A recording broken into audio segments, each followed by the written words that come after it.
Here's another really good example of the grazing results that we're trying to achieve. As we can see, there's still a little bit of clumping in this paddock. This is the paddock that we were looking at from the top side, where we were talking about the cattle that are just about to be moved. So we've just about got that paddock to the levels where we would like to see it at as a minimum, at 1200 kilos of dry matter per hectare. So the stock of the cows and calves that are in there at the moment will be moved from that pasture, or that paddock, here's our fence line, into this paddock.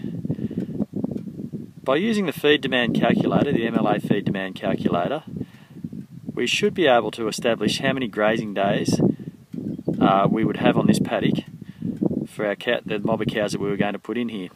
We can also determine whether we're going to have enough cows in here to achieve the grazing results we want to, or we're going to see them selectively graze areas. What we'd like to see is obviously this paddock here with an even graze across it, much the same as some of the other examples that I've shown.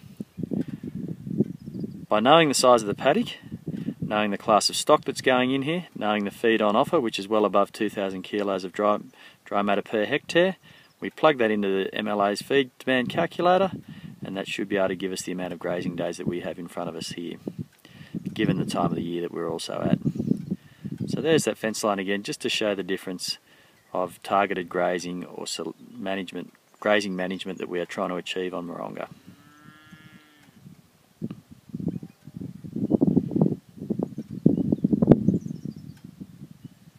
Pasture composition in this paddock is all introduced sown species. This paddock was sown in the middle of the 2000 years droughts. I think this paddock was sown in about 2006. It's a flourous-based pasture with a good legume mix of clovers and also ryegrass in there.